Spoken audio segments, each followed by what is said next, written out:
they do now to prepare for tomorrow? Yeah, I think it's simple, brilliant, groundbreaking, truth here is like just do what you can when you can, right? Mm. And I think that's the easiest way to put it. Fully understanding that, and I was in that case, right? That like that's not always possible. Um, but it could be, for instance, college, right? If you were pursuing, a degree program, right?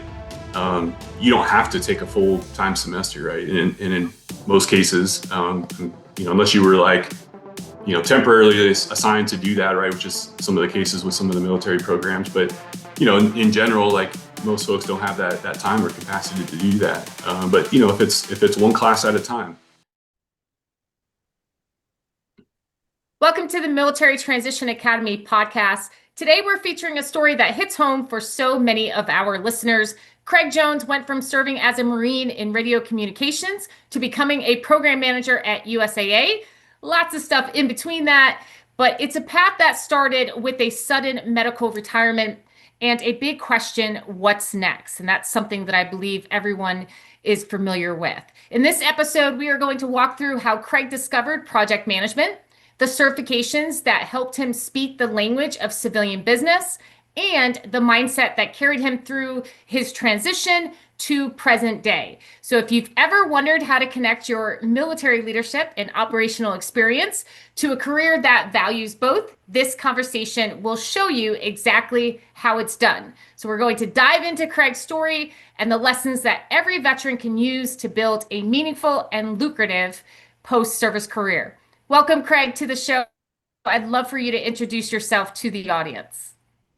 Yeah, thanks for having me. I'm really glad to be here. Looking forward to a great conversation. If I can be a little biased there to start with. Yeah, my name's Craig Jones. I am a U.S. Marine. I spent about just under 6 years in the Marine Corps, and I think we'll get into why that was the case. I am also currently a program manager with USAA, and so throughout my military career and thereafter, had a lot of great opportunities in the project program portfolio space. And I'm excited to talk about a little bit about that particular journey. On a personal note, I'm married, have a couple kids, and so outside of the busy work life, it is a busy home life as well. But we're thoroughly blessed for it, and soaking it all up as we go. Yeah, and it seems like after we talked initially to discuss you coming onto the podcast, you are truly living your meaningful and lucrative post-service career, whatever that, means to you. And it's really great to see that. But let's talk about how we got here. So you served in the Marines, and I love the fact that you said, I'm a Marine, because I believe that you were the only service that always talks present tense. And my brother was a Marine, and he does the same thing. He always says, I'm a Marine, I'm a Marine. I always say I was an airman. So that I just wanted to point that out because I think that is such a mindset tip and tool. And, once a Marine, always a Marine. However, I know that something happened and that was not always going to be in your future. So walk us through that. Yeah, and I think just this past summer here, I think the commandant of the Marine Corps kind of made that official. Marine's a Marine for forever. Like you said, it really is a mindset deal. So, the U.S. government spent a lot of money making us the way that we are, and some things may change. Probably not the same physically as I was during my time in there, but a lot of the mindset and things that have really served me well during that particular time have also served me well in business thereafter. So yeah, I joined the Marine Corps right after high school, basically, and had a great time. 13 weeks of Marine Corps boot camp was quite the eye opener for a young adult, and it wasn't like I was on some bad path or anything like that. I don't have any cool story to tell like why I ended up that way, but I do come from a family that has a legacy of service across the branches, all of them that existed at that particular time. So I think except for we don't have any Coast Guardsmen, and obviously no Guardians either. But it was something that just sat with me. I had the opportunity to be friends with someone that had joined a year ahead of me. And I think he was kind of the last one that kind of pulled that string all the way through and got me into the recruiter's office. And the rest is history after that. had a great time in the military. I spent a lot of time in radio communications. I also had a great opportunity to be part of the forward air control team that we had for our battalion for a couple of years there, which the training part of that was really cool. Having to utilize those skills in combat was not the greatest of times. Yeah. Over my time, I did do 2 tours over to Iraq both times. Um, One of those was cut a little short, which I think is what you were referencing in the start there. Um, I was severely injured by an improvised explosive device right outside of Fallujah in 2007. So kind of during the surge point in time there, and that is what led to me kind of abruptly having to decide what was next.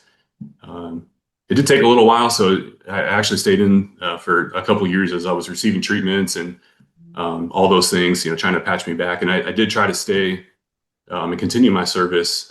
Just ultimately wasn't in the cards, which, I'm number one, fortunate to be here to be able to tell the stories, right?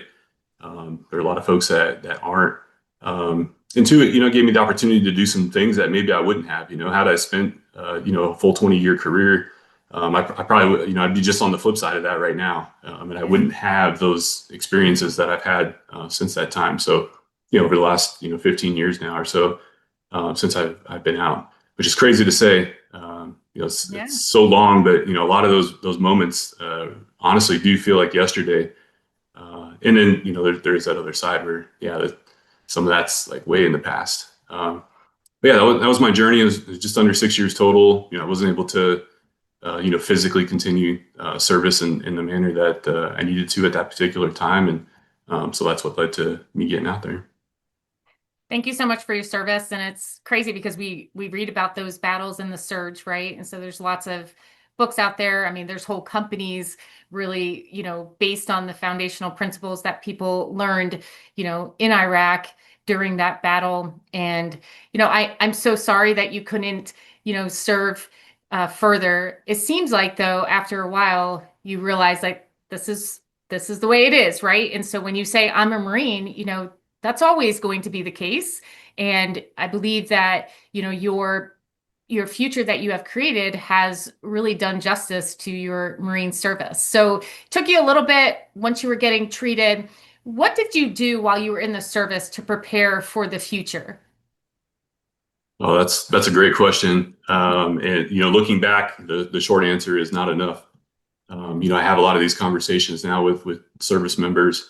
Both ones that are transitioning, kind of in that realm of time, and then others that aren't. That I try to get them to think about that because a lot of times, even if you plan for 20 years, 30 years, whatever it might be, just the simple statistics behind it, like the vast majority, 80% or so of service members don't spend that amount of time in the military, and so we have to think about what's next. And like in my case, which may be a little different these days, without the conflicts, although we hear about the training accidents, and there are still folks deployed around the world, right?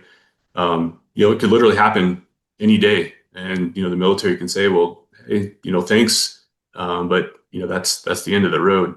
I think I took as many opportunities as I could to just continue my education, right? Like, I mean, I was a young adult, first time out, not first job, if you will, but first time away from home. I was ended up stationed on the other side of the country. At the time, my family was all living in Arizona, and I got stationed in Camp Lejeune, North Carolina. So luckily, I had some family in Virginia, so that kind of helped from that aspect. But to the other side, like we didn't have a lot of extra time as well. Like, I mean, during that period of time, it was like deploy, brief break, get ready to deploy, brief break, get ready to deploy. I mean, that the operational tempo was a lot. So I didn't have a lot of opportunities to pursue degrees or certifications, those type of things. I did do things that we had to like going through the ranks at different Marine Corps like trainings and stuff that we did different smaller type courses during that particular time, and I think it just kind of spoke to I like to think of myself as kind of that lifelong learner. Something I still do today. I participate in a lot of kind of extra stuff just because I'm curious and want to know more. At that particular time in the Marine Corps, like it was just about, hey, like what else can I, learn that might help myself, or, as I started to lead Marines or lead other leaders of Marines, like think about, hey, what would be good for the Marines that I could learn. It's a different skill, or maybe it was a different mindset. Um, I was just after whatever I could, which ultimately served me well. It just wasn't in maybe the traditional manner, just because of the things that were going on at that particular time. Yeah, and it's important to, realize that every career has seasons. So military careers have seasons, right? You have seasons where you're learning, where you're super busy, where you're preparing for deployment. And then you have seasons where, I hate to say a lull, but based on the operations tempo that you're probably used to, there's seasons where you can do a little bit more education, training, and preparing for the future. But you made a really good point. In some way, shape, or form, everyone's going to take their uniform off. And so, what are you doing today to prepare for tomorrow? So, knowing what you know now, and I know that you talk to lots of veterans and you help others, what would you suggest that people are doing while they are excelling at their military career, while they're getting promoted, while they're deploying? Like, what can they do now to prepare for tomorrow? Yeah, I think it's a simple, brilliant, groundbreaking, truth here is like just do what you can when you can, right? Hmm. And I think that's the easiest way to put it. Fully understanding that, and I was in that case, right? That like that's not always possible. Um, but it could be, for instance, college, right? If you were pursuing, a degree program, right? You don't have to take a full time semester, right? And in most cases, unless you were like temporarily assigned to do that, right? Which is some of the cases with some of the military programs. But, in general, like most folks don't have that time or capacity to do that. But, if it's one class at a time, and I know that, it doesn't always feel great. You kind of feel like you're moving at a snail's pace, right? Feels Um, good now, though. I earned my well, yeah, bachelor's and my yeah, master's 8 weeks at a time, like one 8 week class at a absolutely. time. It feels good right now, though. It took a while, 19 years, but Well, there you go. There's yeah, the testimony right there. yeah, And I think that's, folks have to have that kind of mindset. It's, kind of that just-in-time training, type of mindset that yeah. the military likes to provide. You can do that for yourself, and on the personal side, and just it's one class at a time, or if you look at certifications, right? So some of the things, the vast amount of different roles that are in the military. I mean, you're talking project management, you're talking accounting, everything in between, right? And all around that, are things that can be done for the most part in the civilian world. And so, why not seek those certifications if you're not already getting them through the military schools and such? You can do that. It's something that you can do, one a year or one every other year, whatever it is, depending on your path, right? That obviously looks a little different, but I think that's the simplest way to put it is like do what you can when you can. Yeah, absolutely great advice. And I can tell you there are a lot of people that look back and they shared their regrets with me. They always tell me like, "Oh, before I had kids, I had so much time. I should have done XYZ. Before I did this, before I made rank, I should have done XYZ." And so I always just tell people when you look at your military career, it is no different than a civilian career. It truly isn't. Except obviously we have dotted line commitments and there's a little bit more sacrifice involved in it. But when it comes to professionally growing and developing, you should do that in your military career as well. And you may have to invest in your future, meaning the military may not pay for every degree or every certification. It's very similar in the civilian sector. Not everyone gets their degree or gets their certifications paid for. And so do what you can when you can do it and take advantage of downtime, and if you truly want to make sure that you're prepared, because I don't think that you'll ever be ready, right? But you can be prepared, right, in order to navigate the complexity of a transition, no matter how it happens, right? Then you need to do what you can to be good today and be better tomorrow. Yeah, I think, I mean, you brought up a lot of good points there, and time goes quick, right? And it seems to go quicker every year that goes by, and all of a sudden you end up at 20-year, 25-year career, and you look back, and certainly during that time, there was some moments where you probably had some freer time, right? If there's ever such a thing, Yeah. but that time goes quick. And I think, when the operating tempo was what it was, here for Iraq and Afghanistan, that, uh, there wasn't a lot of that type of time to begin with. But when that time came around, people wanted to relax, right? Folks wanted to, break away from it, and, like a vacation, not taking a course, right? Or, just doing nothing versus, working on certifications. And so, I totally understand that. I mean, that was me during that time. That wasn't even really a thought, to do those things when I had some downtime. Like, I wanted some downtime, right? But the longer that the career goes on, I mean, you got to find ways to kind of substitute that, and definitely take your relaxation time. You got to wind down. You don't want to burn out, right? Just like in the civilian world, right? You're taking the paid time off, right? Same concept. That's very good. I encourage everyone to do that. And at some point, you should, with some of that time, fit something in, right? And that's kind of goes back to, doing what you can when you can. And if it's slow, it's slow. Like I said, it doesn't always feel great that way. But it will pay off in the long run. And I think that's, that's what we're after, right? We're talking about, careers that span, 4 to 20 plus years. We're talking about transitioning into the civilian world thereafter for, maybe another, 20 years plus. And so, God willing, right? Like during that time, that's a long period of time. In the moment, those, kind of moments feel like they're putting the pressure on you. But if you could do those little things now, and just keep doing that, keep learning over that whole career, you'll look back, and I think folks will be very happy about it. It's no different than when I talk to service members and just transition in general. Like, oh, when should I start? Like 3 months out, 12 months out. Like, no, how about day one, right? Or day two, maybe, to at least like think about that. And they're like, well, that's so far away, and it's not, right? And again, the end of that service could be tomorrow. Whether you just got through boot camp or officer training school, or you're after 4 years, 6 years, or, after 30 years, that tomorrow will be here, and it'll be here quick. Yeah. And I always tell service members and even just civilian professionals, like, you have so many people in front of you that have taught you why you need to prepare.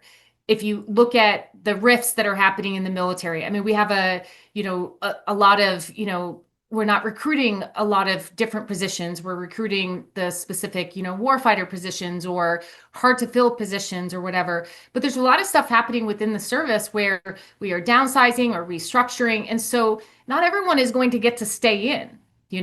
And then also in the civilian sector, look at the layoffs and stuff. So you have people that are teaching you, whether you like it or not, that you need to prepare for the future. And so I always do two things. Like, I keep two things at the forefront of my mind. I always ask myself, what would my future self need right now? Meaning, like, my future self is going to thank me for my bachelor's and my master's degree. And I'm very thankful for those. They are exactly the reason why I get to live the life that I live now, right?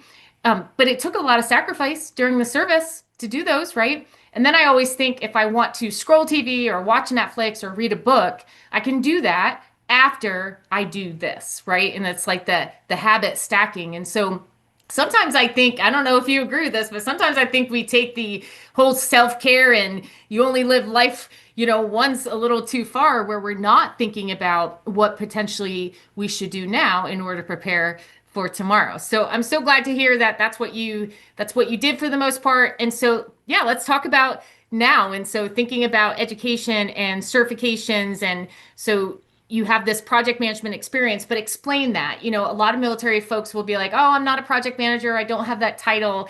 Clear up that myth for us.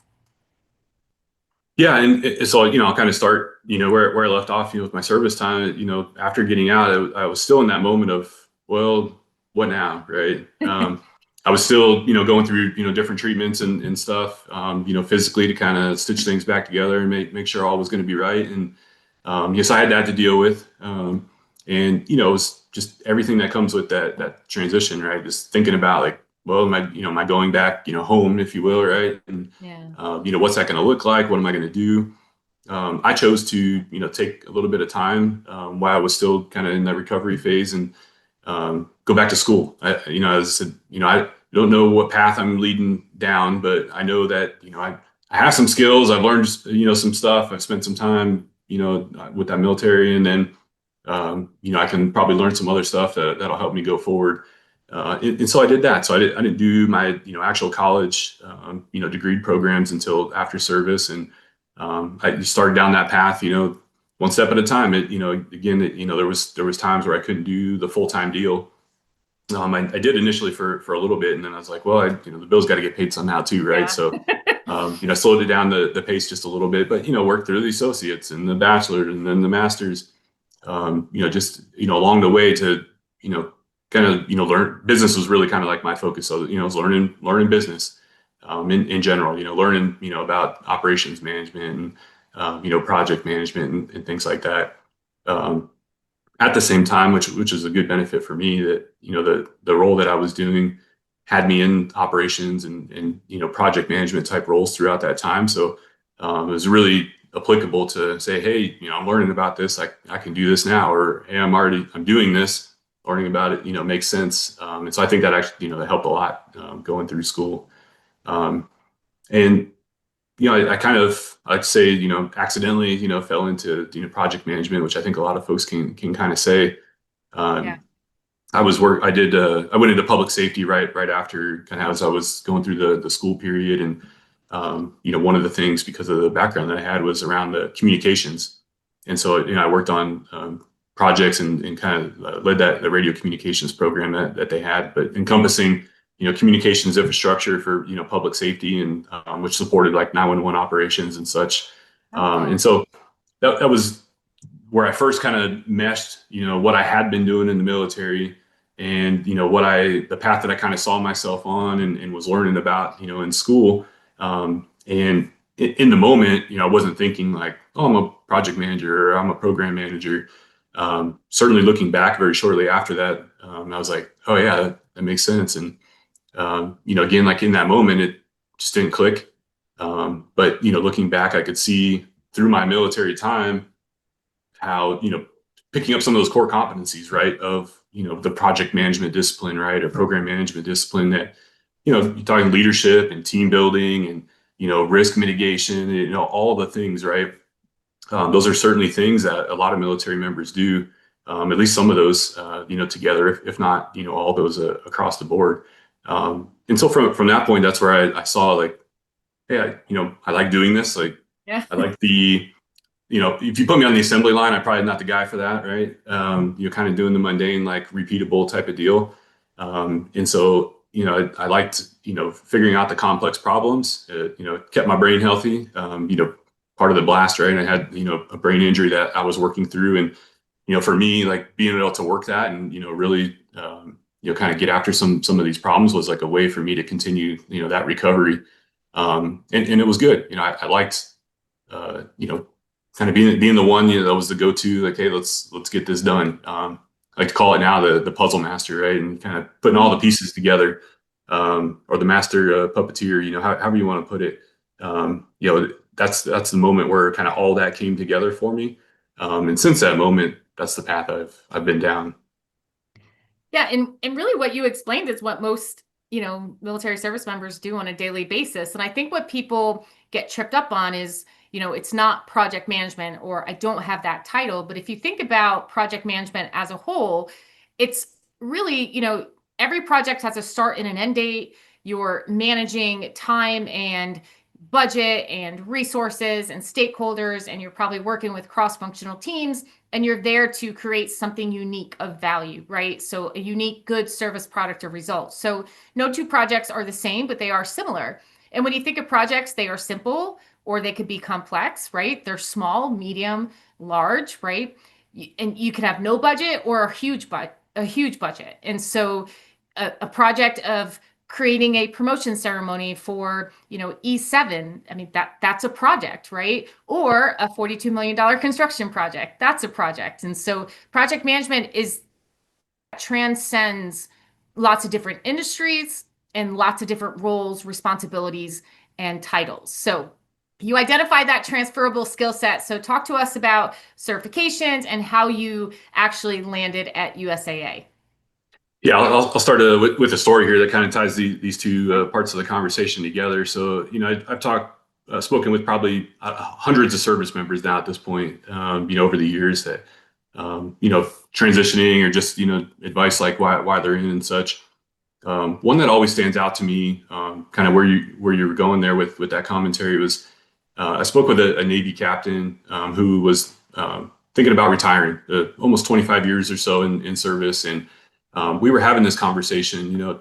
Someone had told him, like, I think a lot of service members, they tend to turn to like something management, right, project management or operations management, Operations, yep. something like that. Which right or wrong, right? Everybody's kind of got to figure out their thing, and certainly within those realms that there's different routes to go.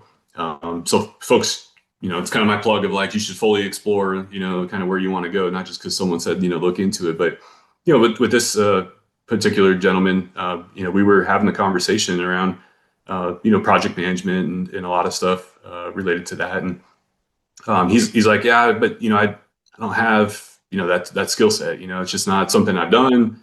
I can't remember exactly what he had done. He'd done a lot of things over his Navy career, but what his primary deal was, I can't remember. But so we kind of chatted about it a little bit. I said, hey, it's more of a terminology thing in my opinion, where we called it mission. Now I call it a project. And kind of trying to relate those to him.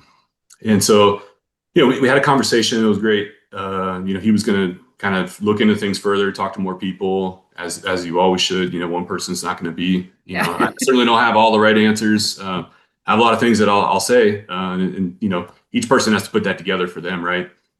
But he called me back probably, I don't know, maybe 3 months later or so. He had gone through a PMP boot camp course, and he's like, Craig, this totally makes sense. All the things that we talked, he's like, I've been doing this for 25 years, plus even before I was in the military, like I was, some of these core competencies, right? And I think that's what folks have to understand, whether it's project management or, any other related field, like they have to take those kind of relatable, kind of core competencies and, whether it's hard skills, soft skills, a little combination of both, think about how those translate to what's next. And sometimes it's as easy as, well, never, exactly that easy, I guess. But, now I look back and it's like, well, it's easy as just translating the language. And if you don't know the language, like certainly it's not, but that's where, for me, certifications, started to help further me down that path. Right. So, as I was doing this kind of work, I realized like after it clicked there, right, that, hey, I've been doing a lot of these like activities, my whole career thus far. And putting them together in kind of one like formalized title role was not necessarily like a path that I sought or something I realized in the moment, right? But that's what was happening. And so when I looked to do a first certification, which I started with the CAPM just to learn more about kind of those all process techniques, right? Inputs, outputs, all that good stuff, which is very kind of technical in nature and probably been doing a lot of them. It just, wasn't like formalized. Right. And, for me, it was a way to not only further help me translate, the language, right. So I could talk the talk, along with walking the walk. But because I had been doing a lot of those things for so long, it was a way to say, hey, Craig's got that. Like, he's good.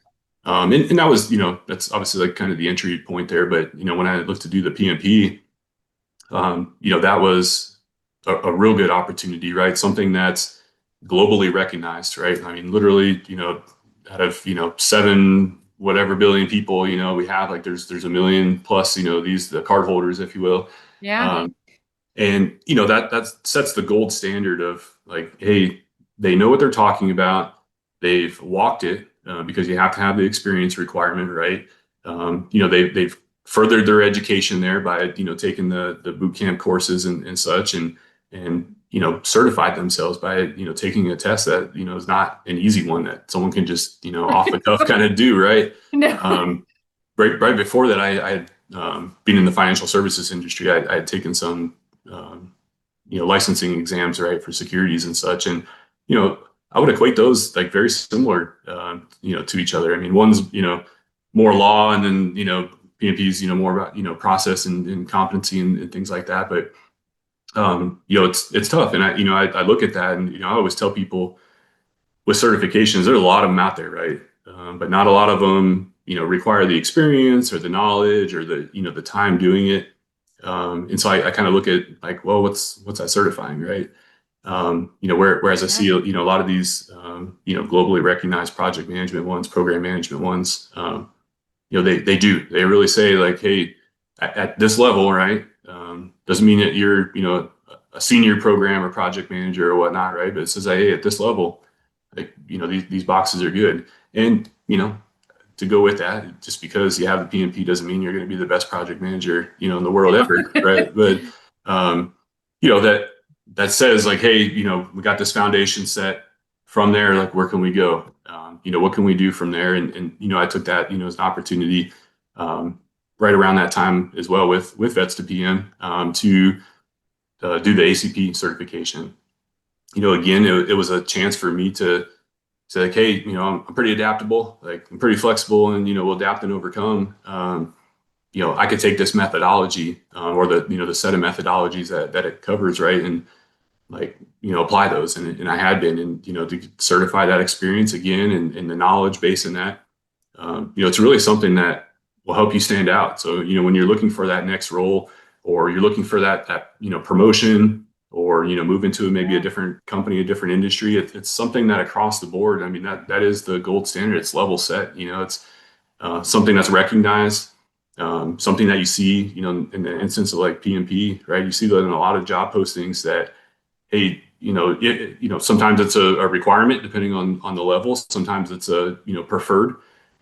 Either way, right, that's going to help you stand apart from the other folks that don't have that, right?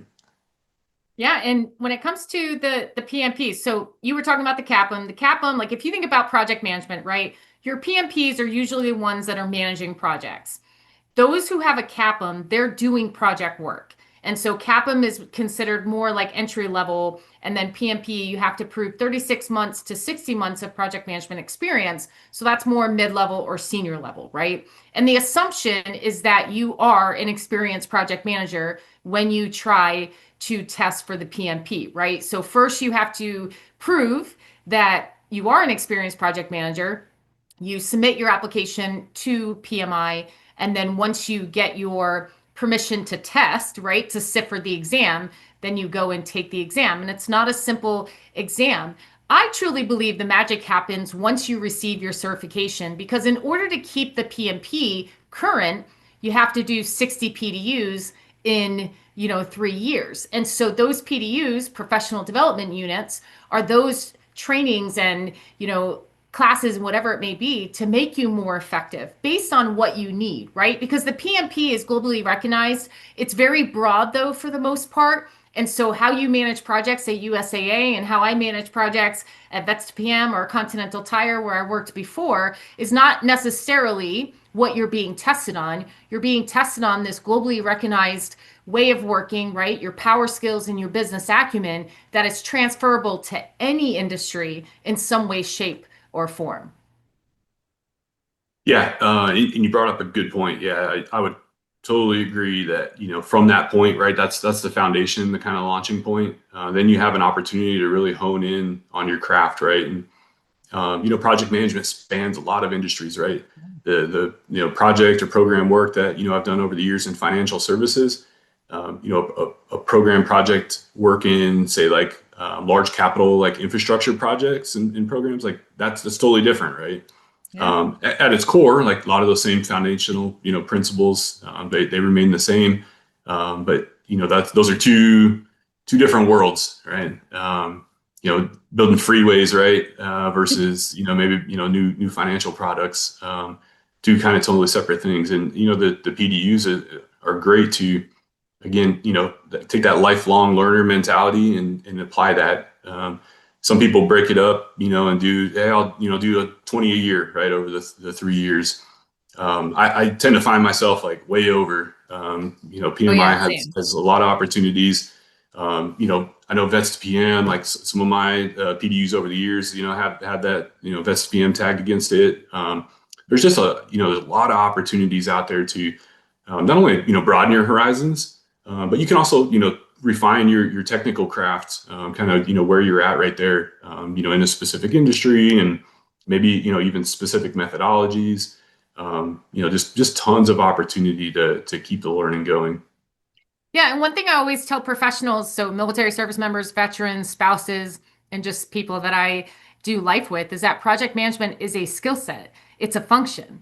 And it's a role, it's a responsibility, it's a career, it's an industry, it's a duty title. But every professional is going to manage projects in some way, shape, or form. My husband is a football coach. Every game technically is a project, right? It has a start, it has an end date, and you're managing, you know what I mean? So, I mean, if you look at the broad picture, it's like whatever we do is some sort of project. We just don't call it that.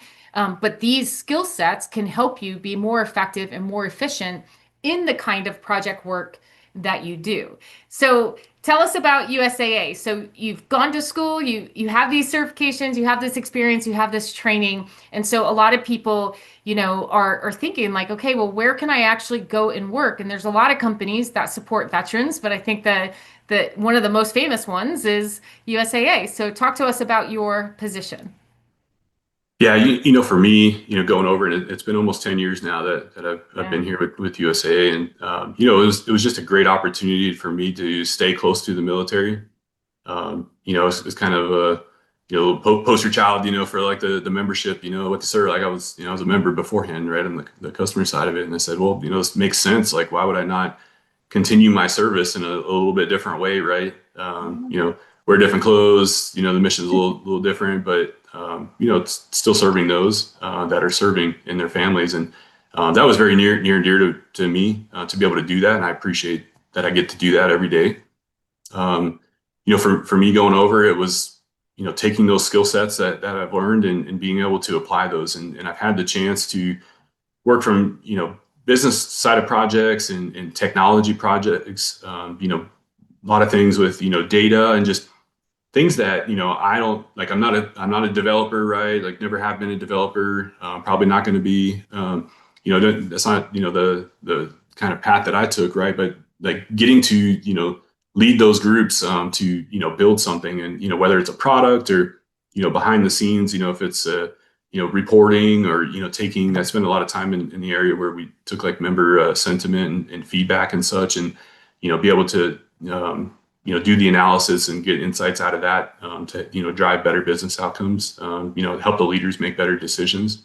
Um, all that was great because again, I was able to learn some things that weren't my primary duties or my primary type of a role. But things that have been very useful to where now it makes it a lot easier to connect the dots across a broad stream of all things technology and all things operational, and even just USA, the right broad suite of products, right, from Yeah. insurances to banking and investments and such, that one of the main areas I supported when I first came over. Um, just even about those industries, being able to pick that up by doing the work, by leading, projects, and, then eventually onto program management, leading groups of projects that, had these outcomes, all the way to, I just, finished up the summer in a group that we had a chief transformation office group that, did, kind of large enterprise wide, transformation programs, and had the great opportunity to kind of take one of those from the ground up and make that happen over a few years. So that was great. Just great ways to spend so much time learning and developing these skills, doing them, being able to facilitate something like that large, like what I just did over here over the past few years was really good. It makes you feel good at the end that, and going back to where we started, right, is eventually it will pay off, right? Like all those little steps, Yeah. like they add up to a big leap. And I was able to look back this summer of like, yeah, that was all those little steps, the kind of sideways lateral moves, and all these different things all came together. Whereas there was a time early on where I was like, coming out of the military, I was like, man, I am behind my peer group. That I hadn't gone to Mm. college yet, didn't have any certifications. Certainly had experience that others didn't have or will never have. Certainly had skills that were maybe on par, or even some different ones that maybe they didn't have, especially in like the leadership realm. But as these pieces all fell together over the years, I was like, yeah, I felt like that leapfrog. Like once I kind of checked like some of the boxes that folks had been doing, like college and things like that. Um, I look back and there's so much more experience that coming out of the military that folks just aren't going to have. Some maybe never in their life, right? Yeah. That then help me put me on top. And then when you end up a place like this, supporting the military community, um, it just it really helps. Like I have that perspective. I was able to kind of mesh together the personal perspective and all the years of business experience together to make better things, right? Yeah, and I will say civilians aren't sleeping while we're serving. So, I mean, Sure. and I witnessed that immediately when I, retired from the military and then went to Continental Tire, and my entire team is educated and trained, and they have skill sets that I don't have. So, I may have these leadership skill sets that maybe they don't have, but I remember sitting in a room, and I tell this story all the time. I'm sitting in a room with five, human resource professionals, and we're trying to figure out this PTO payback thing and how much money and whatever. And they have an Excel spreadsheet up on the screen, and they're just doing formula after formula and pivot table and everything. And I'm sitting there and I'm like, all right, note to self, I need to get a little bit stronger in Excel, because when I was in the military, I didn't really need Excel because I wasn't the one that did it, right? We had a manpower and personnel um, entity that did that stuff, and they just gave me the Excel sheets, and I knew enough to, be able to do a couple of things. But it just reminded me that the military is a career. So is the civilian sector, right? And how we grow and how we develop is going to be specific to that career.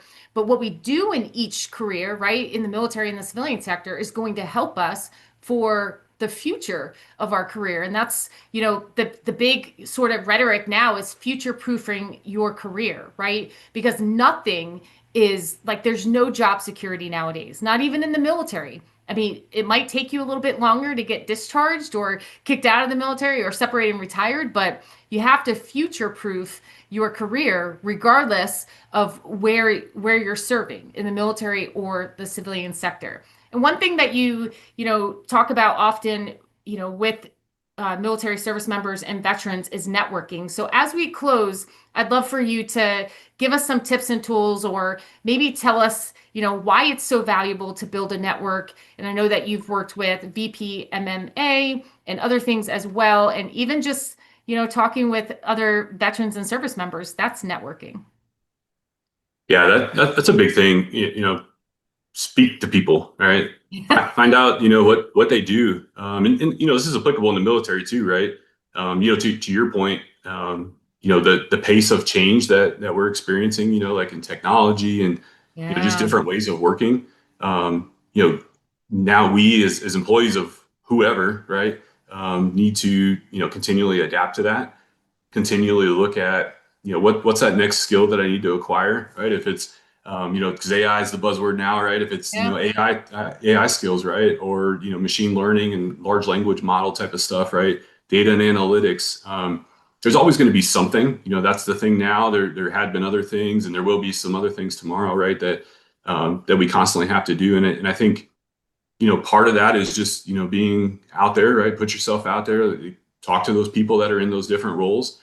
Talk to those people that are building that acumen of like what's coming next, like what's innovating, what kind of innovations coming on the horizon, um, and just explore, right? Be open to it, and then I think also as you do like your PDUs and things like that, Yeah. or degree programs, like look into those, right? And it doesn't necessarily mean that like maybe you're not necessarily like the data guy or gal, right? But it doesn't mean that you can't learn a little bit about it, and that will help you maybe lead the next project that you're on because you understand data analysis a little bit better, or you understand like the tools that are being used to collect data.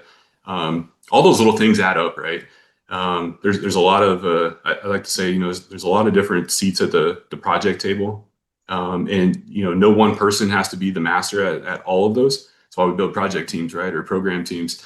Um, Yeah, that's but the point, right? To have a cross-functional team, that we have yeah, generalized specialists. And technically, I mean, project managers should be able to manage any type of project because your subject matter expertise really should live within the team. If the project manager is the only one that has that subject matter expertise, then they're not going to actually be able to lead, the management of those tasks.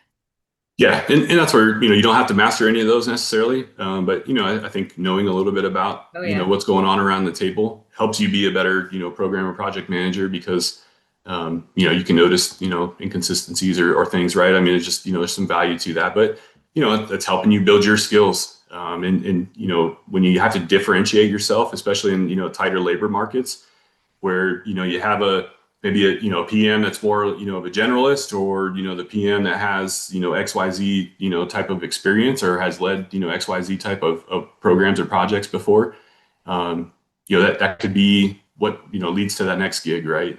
Versus not getting that offer. Yeah, and when it comes to project management, I mean, you can niche down. So, like, I'm an HR project manager. I do believe that I could manage other projects, but when I managed a $42 million construction project, you bet your butt I had a whole bunch of team members that were helping me with building permits and safety and whatever it may be. And I got to know all of that, all of that information, but I wasn't the subject matter expertise, but I was managing tasks and leading people and keeping us on track and reporting to senior leadership, whatever it may be. But there's different avenues of project management. There's different facets of project management, and every organization is going to be very different. So, Craig, great conversation. I'd love for you to leave us with maybe some quick tips and tools for the veterans that are listening to you today, and thinking to myself like, oh, what am I going to do? What is next, and how do I prepare? Yeah, there's a lot. I think, one thing that we didn't specifically talk about, but I think, came through in some of it was, find a mentor, right? Whether you're in the military and that's, a military mentor or you're in the military, find, someone in the civilian sector that can help you think about, those different career paths, someone that can, help you think about those different skills, and then utilize great organizations, right? I mean, vets to PM, it's in the name, right? Yeah, I can connecting vouch to project that. managers. Yeah, I mean, I can vouch they know what they're doing there. They can talk, the language. They can, walk you through the process, for like certifications and PDUs and such. And, organizations like VP MMA, the Veteran Project Manager Mentor Alliance, something that Vets to PM, helps out with. And, the great organizations that are, not only going to connect you with people, but also learning resources, and just ways to stay engaged and helping yourself, help you find that next purpose, the next skill set, the next role, whatever that might look like, depending on where you're at in your life situation.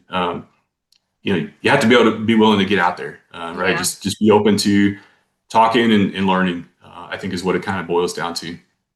Yeah, and I always tell people network with who you know and network where you're at. So who do you know? Pick up your phone and look in your contact list, right? And send a message when you're in the service, when you're transitioning, whatever it may be. But I love the fact, like, get a mentor in the military and maybe someone that is not in the military. And that was one of the big things that I did was I built this community of people around me, 7 years prior to retiring that weren't all military. And so I was learning from these people and establishing these connections with these people and depositing. So then when it was time for me to withdraw, it was an authentic ask, right? But network with who you know. So who's in your contact list? Who can you send a message to and say, hey, I'm starting to explore different things and I'd love to pick your brain about XYZ, whatever it is that they do, right? You just never know what might come out of those, those quick check-ins, and then network where you're at. So I think people forget that every single day we go places, right? And like when I'm on the sidelines of my kids, football team, or when I'm at the gym, right? I don't go to a military affiliated gym, right? When I'm at the grocery store or whatever it may be, or I get a coffee every Friday morning, I go in and get a coffee and a muffin, network where you're at as well. And how you show up every day is how people are going to remember you. So you got to remember too, you're directly and indirectly networking, right? Wherever you go. And so unfortunately, that might be a bad thing if you're having a bad day, but No network where pressure, you're at. right? Huh? Yeah, no No, pressure. no pressure. Yeah, yeah. It's kind of like you're always interviewing potentially, right? Yeah, I tell this story all the time. I was on the sidelines of a football game And I had someone right next to me that was cursing and yelling at the referees and yelling at the kids and just talking really, really bad about everyone and anything. And to the point where I just kind of moved away because didn't really want to be associated with it. It was just super toxic. And it was like, what are you doing? 2 weeks later, he walked into an interview where I'm interviewing him. Whoops. Yeah, and he knew as soon as he walked in, he was like, "Oh, crap." And of course, I'm not the only one in the interview and, whatever it may be, I'm a professional too, but that has a lot to do with it. And if you're applying to be a supervisor of the people that I love, you just never know. So, all right. Thanks, Craig, so much for joining us. And so a lot of good things that we can take away. And I love what you said, just do what you can when you can do it. There is a lot of stress about how far out should I start preparing, whatever it is. And you say, start preparing now, day one. It's a career. And so if you want to be a professional, and I think we need to define what being a professional means. It's like when you're a professional, you're making money, you're making moves, you're learning, you're connecting, right? And so it doesn't matter what you do. You're not just, an infantryman. You're not just, a cop. You're not just a human resources professional. You are a professional, and every profession is going to have an entry level, a mid level, and a senior level, right? And so you can start preparing now and start networking. Thank you so much for your service, Craig. And so if people want to network and connect with you, where can they do that? Absolutely. I'm on LinkedIn. Should be fairly easy to Yep, to I'll find there. connect it to the show notes too. Yeah, that would be great. And that's a great platform. Not just connecting and following with myself, but there's a lot of other folks on there that you can use to reach out and network with. So highly recommend it. Okay. All right. So for anyone that's listening, please, please, please connect with Craig. And if you want to identify your transferable skill set, validate it in a way where, civilians will understand and show and tell that skill set via resume, interview, and LinkedIn training, and connect with employers who want to hire you. Check out vets2pm.com. Thanks, Craig. Thank you. Thanks for listening to the Military Transition Academy podcast by Vets2PM. We've released new episodes every Tuesday, so make sure you follow and subscribe wherever you listen. You can catch up on all previous episodes wherever you download podcasts or watch them on the Vets2PM YouTube channel. To learn more about our programs and upcoming cohorts, visit vets2pm.com. Whether you're a service member, veteran, spouse, or a company looking to hire top military talent, we're here to help you become a project manager or hire one. See you next Tuesday.